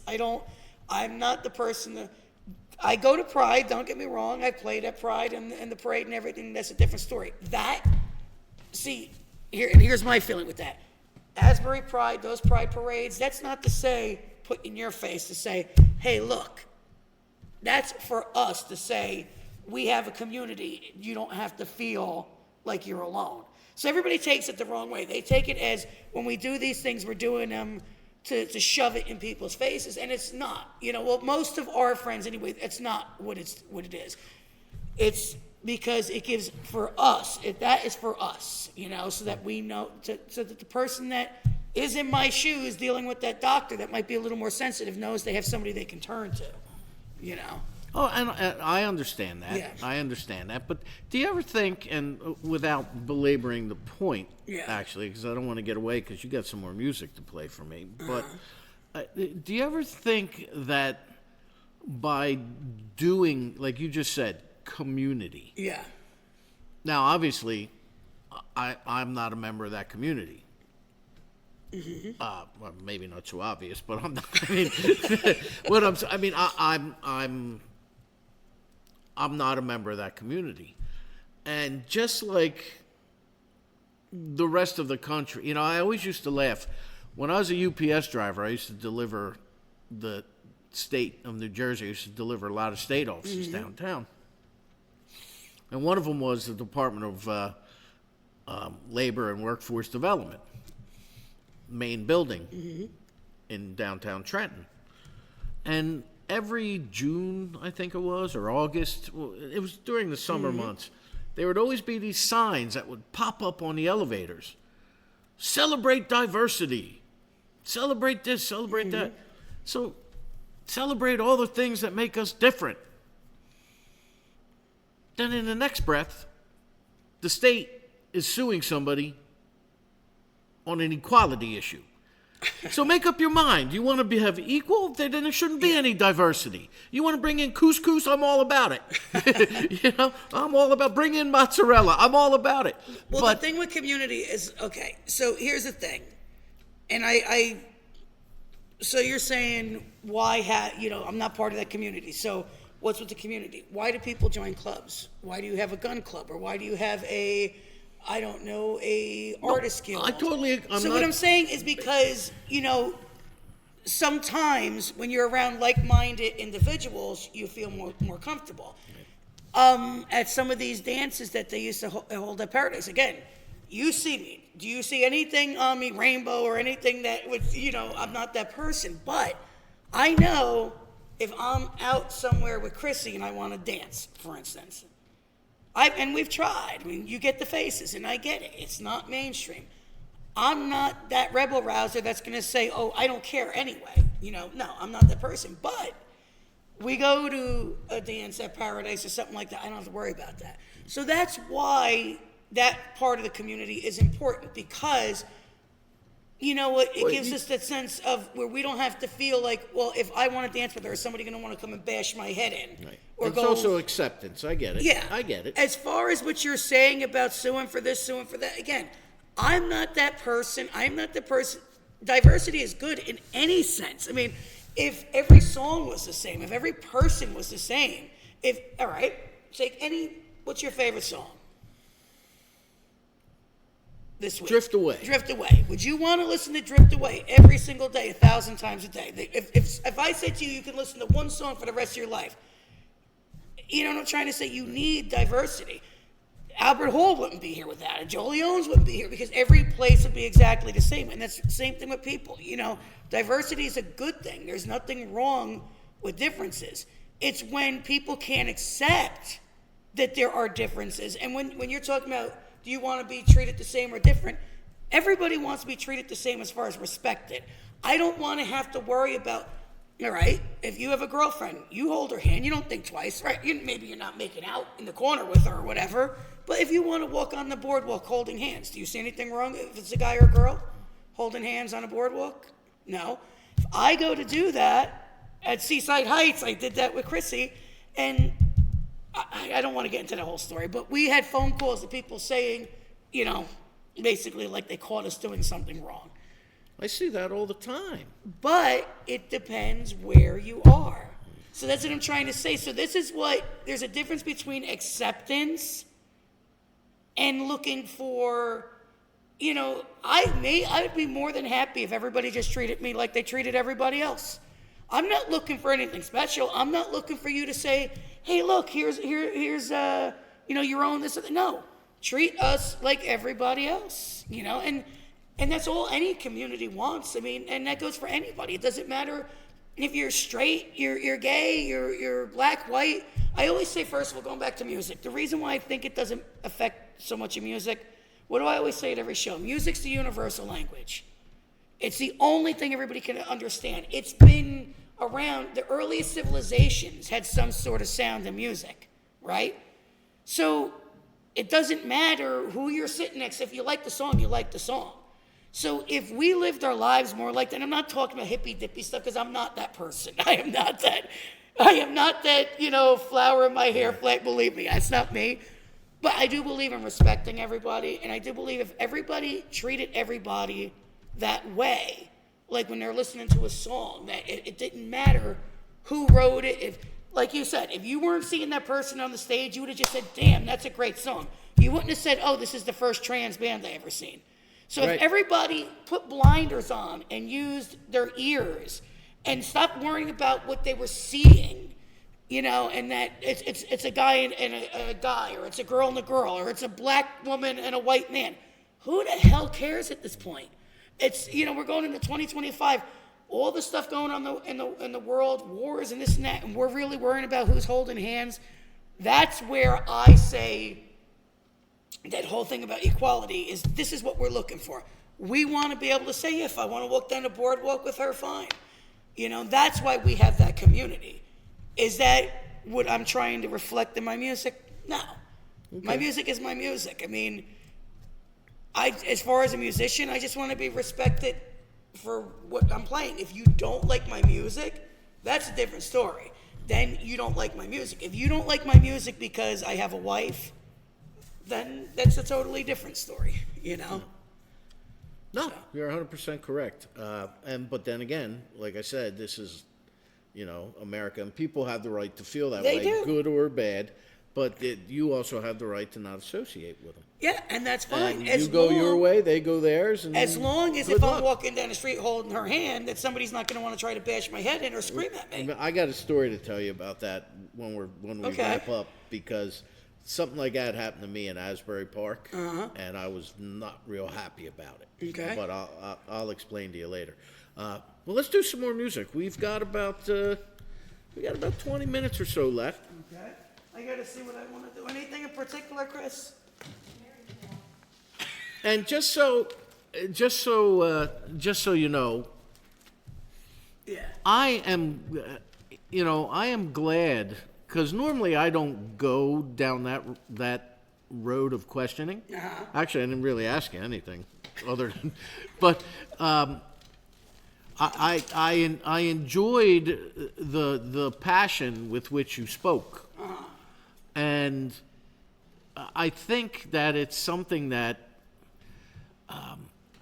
there are always going to be differing viewpoints on, because everybody, it's that those differences that can also cause prejudices. Yeah. And you're never going to be able to tell people how to feel. No. Or how they should think, or what they should do, or how they should do it. No. That's when the resentment builds. And, as a society, maybe one day we will, maybe one day we won't overcome that sort of thing. But there is music. But I want to make something clear, too. I mean, as far as you're saying, that's the beauty of being an American, is you do have that choice. And I want to get something clear, too. Like, I am very patriotic. I love this country. I am a huge history buff. We have a vast history, and so it's, again, there are things that people have been fighting for years. I mean, all right, you're talking about your friend, the singer, that's black woman with the white husband. 40 years ago, it would be illegal for them not even 40 years ago, it would be illegal for them to get married. So we have come a long way. I'm not saying that we haven't, but there's work to be done, and that goes for everybody and everything. I know people in our community that I want to look at and say, hey, you're a little, the same way you don't want to be discriminated against, you're discriminating the same way.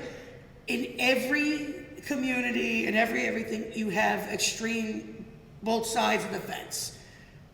What it comes down to is the majority of the people they're good people. The majority of people are good people. And those are the ones you hope, Which is why I kind of asked you that question, because you're going to have that And if it affected your music in any way, Yeah. that would be something to look at.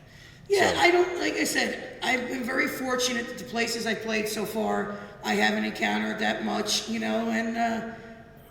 you're going to. It's anything you do, again, if you're different, and everybody is different, everybody has diversity. Somebody's not going to, even if you were what people consider, what Rolling Stones would consider the perfect artist, there's going to be somebody that says, well, I don't like their dress, or I don't like their accent, or it's human nature. Right. You just got to deal with it. Exactly. So we keep talking about Asbury, so I'm going to do this one. This is one I wrote with Dave Vargo.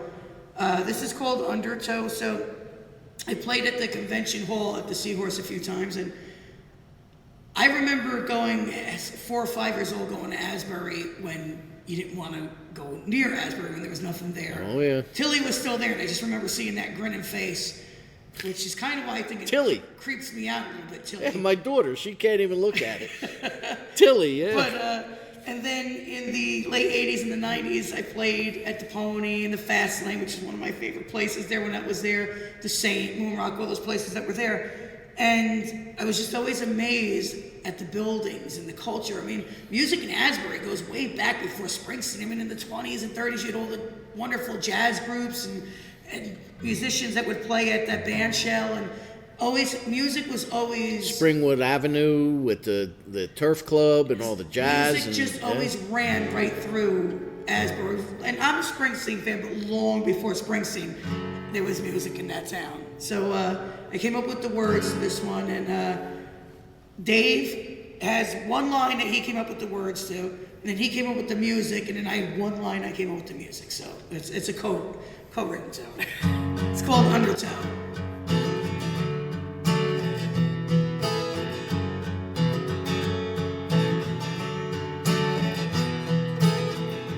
Peeling paint, faded memories, a city's remains behind his grill. Empty house, no more horses run. The casino prize is left to him. Bandit shells long forgotten.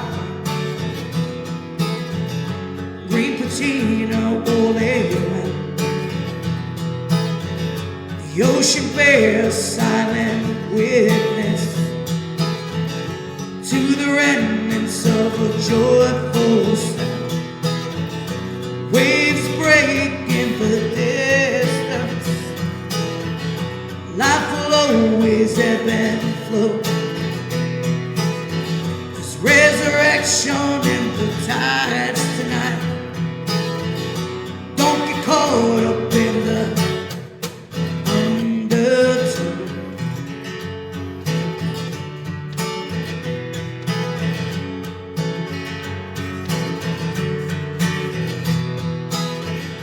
burned up bowls in the twilight.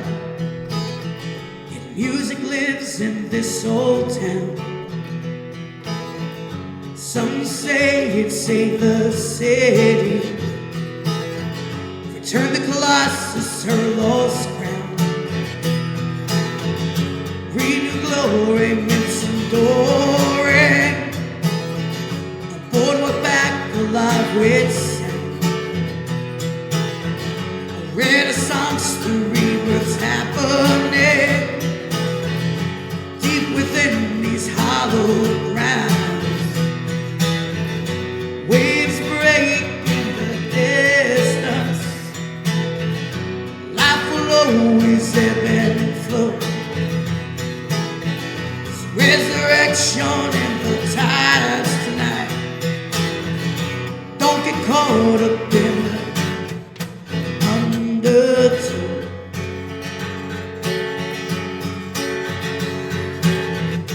You can feel it in the air most nights. A tidal wave rushing the shore. Change is happening all around. The winds are shifting to your door.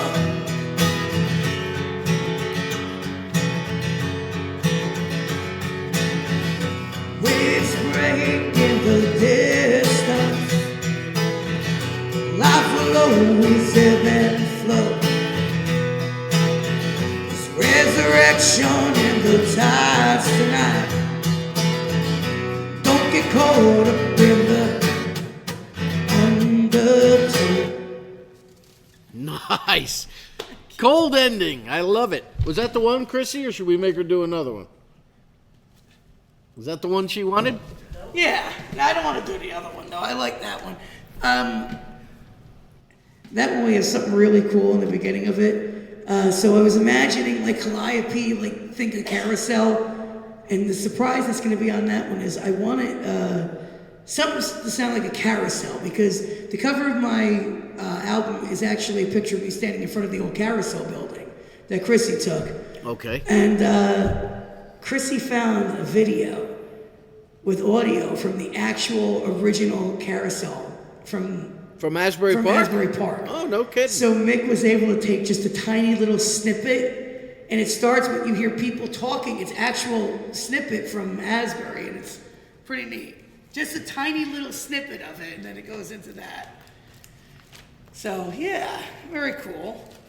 So yeah, Dave wrote the music to that one. Let's do this one. So you like blues, right? I do. You like blues, all right.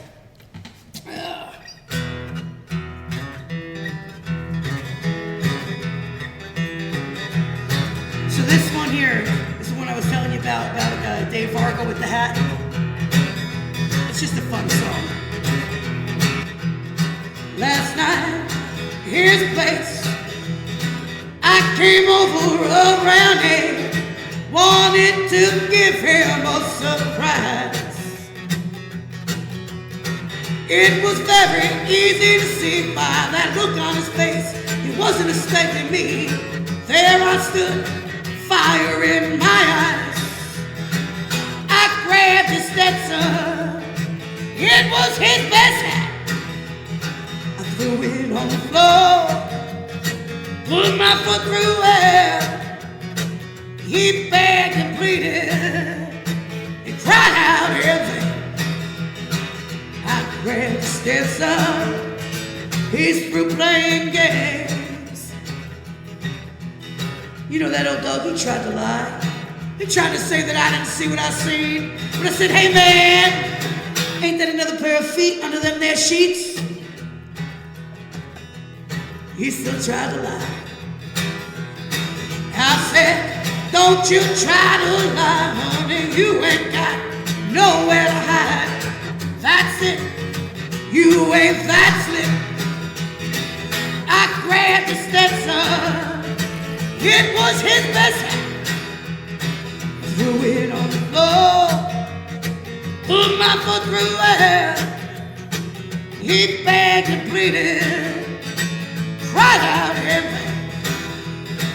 I grabbed the Stetson, he's through playing games.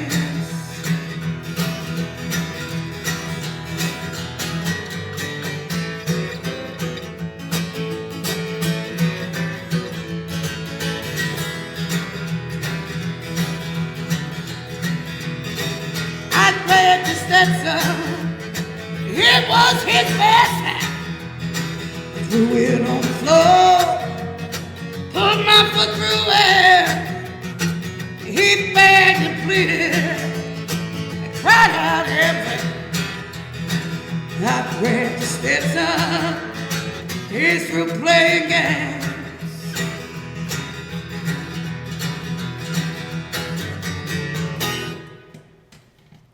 Nice. Excellent.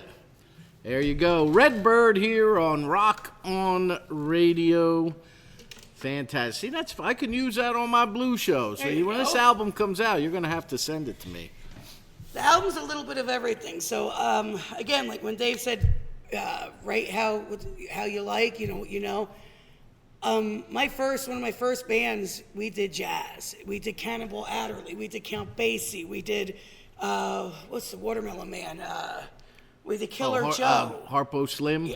And Killer Joe. Okay. We did all that kind of stuff. Then my next band was blues, straight up blues. I was a keyboard player in that band, and played. I don't know you play. You play keys as well? That was one of my first instruments. Oh, no kidding. Saxophone and then keys, and then in that band we were doing Big Mama Thornton and Elmore James and. The good. Oh yeah. Oh yeah. And then I went on bass and played in a metal band for a little bit, and then I picked up guitar. So I like almost everything. I love jazz. I love listening to the old standards. I love, again, I'm more like a Cannibal Adderley person, or Earl Garner. And then if you're talking about singers, of course, Billie Holiday. One of my favorite all-time jazz singers, Ella Fitzgerald. Ella Fitzgerald did this version of Mac the Knife. It was live. And she's got her eyes closed the whole time, and she's clapping her hands. She forgot the words. And she's singing, and she's trying to think of the words, and she's going, and now Ella and her fellas are making a record. And then she starts doing the Louis Armstrong voice, and she's going, and now Ella. And she's doing like all this different stuff. And I watched that, and I'm like, that's showmanship. That's incredible. Right. She'd never missed a beat. But then you look at some of the blues artists again. I mean, I can go on forever about blues music. I love it. Now, speaking of which, blues, I emceed a benefit last Saturday for the Veterans Foundation of America, I guess it was. Anyway, it was at DJ's in Belmar. Okay. This place was packed. I'm literally, if I wanted to go back to the bathroom, I had to start, like, if I had 10 minutes to go before next band or something, I had to start immediately once I left the stage because it was like crowd surfing to get back to the bathroom. When you perform, do you use an iPad or anything like that? No, so I sometimes have a book with me because if people start asking for like a lot of requests that I don't usually do, I'm not very technology advanced. I don't use the iPad. So usually I'll either have the book there for requests or I just have my set list. Well, the book is there for requests, right? Otherwise, or the set list. Yeah. Because I go out to see bands now. Yeah. And they all have iPads or the phones on this little, the thing off the stand. And for those of you watching on radio at home, you're not going to be able to see this, of course, but what? No. Where they're always scrolling with their finger. But I've heard I've gone out to see solos and duos. They spend the entire night staring down as if like I'm doing to the board in front of me right now, and the crowd is out there, but they're just doing this. And I said something to one of them, and the response I got, I was like, will you get rid of that iPad? You've been doing this for how long, man? Come on. Hey, I'm 60-some years old now. I can't remember half this stuff. All right, I get that. But when I went to that veterans benefit, every single one of them bands were blues bands. With the exception of one or two, the average age in those bands had to be 60 or above. Not one of them had an iPad. Yeah. Not one of them had a phone open up to the lyrics. Their set lists were all written on paper. Yeah, I know. I still use my paper and pen. I don't care if you're going to do that for the set list, but when you're not engaging the very people who come to see you because you're too busy reading stuff off of an iPad, to me, number one, it's unprofessional. And go ahead, send me mail.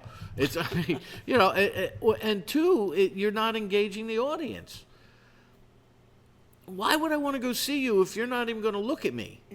How can you be emotional? Like you just performed that song there, and you were smiling, and you were and if you're staring at an iPad, nobody can see you smile. Nobody can see you grimace. Nobody can see maybe the little tear that's trickling down whatever it is.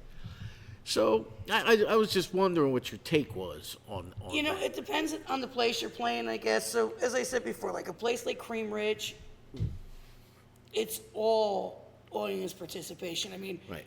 I know exactly where that is because I work 2 days a week at the golf course right around the corner. It's a wonderful place. And right around the corner is that Screamin' Hill Brewery, which is another wonderful place. Oh, yeah. And, but those places, that place as well, those are places, those audience people want to be engaged with you. They don't want you. Then there's other places I played where you are literally, you're there for background noise. And I played this one place, I won't mention the name, but I've only played it one time because I was as low as I could go on the volume. I was singing as quiet as I can, and they must have come up to me 6 times and said, "You're too loud, you're too loud, you're too loud." And I was singing quiet stuff. You know, I was doing like, "If you could read my mind," stuff like, quiet stuff in the background. And they kept saying, "You're too loud, you're too loud." People didn't even notice I was there because they just weren't there for that. They were there to eat. So when you have places like that, I guess I see why you have, people that think, that use that stuff. And look, to each their own. Some people are phenomenal players that use them and some are not. And it all depends, I guess, on how you play your crowd or how you feel. I feed off of the crowd. Like I said, my set list changes based on my crowd. I could go there. Well, that's because you're a good performer. You have to be able to read your crowd. Last time we went to Todd's, right? Right.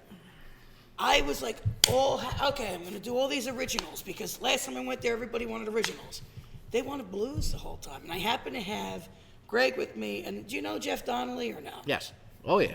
Very, very great nice harmonica man. player. Great harmonica player. We call him Gentleman Jeff because he's one of the few harmonica players that I know that doesn't play over everything. He's very tasteful when he plays. So we were at Todd's, and it was me, Jeff, and Greg. And they just wanted blues all night, and we did Big Mama Thornton Hound Dog. Nice. We did. Greg does an incredible version of Like a Hurricane, which is Neil Young. Right. So we did everything with a blues feel to it. It was all just watered down. When I say watered down, it wasn't anything fancy. It was just good old blues. And I think we did Crossroads. We might have done Dust My Broom. I don't know, but and the people love that. Blues they came back in a big way. I mean, when I was in the blues band in the 90s, it was like at the peak where people were done with it for a little bit. Yeah. And it's coming back, I mean. Yeah. Oh, yeah, and it's being led this time by the women. Yeah. Not necessarily the men, by the women. Before I wrap it up, when is the album due out? Fingers crossed, early 2025. I was hoping January, but we're still doing overdubs and things, so probably February, March, fingers crossed, and I guess as fast as if we can get the post-production done. And it's called? Breaking Through. Breaking Through. Well, I got to wrap it up because we are just about done. Can I just plug one thing? Oh, go right ahead. You got shows coming up? I'm going to plug one thing in general. I mean, you can find out my full schedule at redbirdflyingsolo.com, but I told you we lost a good friend of ours, Gina Greco, and we are doing a benefit for her at the Headliner, which you know the Headliner. Yes, please. It's December 1st. I'm opening it up, and then I think it's Virago after that, right? And then Cat House, and then Christine Martucci. Tickets, I think, are $25. You can look on my website to find out where to get the tickets, and it's for a good cause. All the money collected is going to go towards her medical bills that were through the roof, funeral expenses and everything. So anybody who wants to see a lot of strong women playing and have a good time, and the Headliner's a wonderful place, you know that. Yep. Please come and join us December 1st. All right.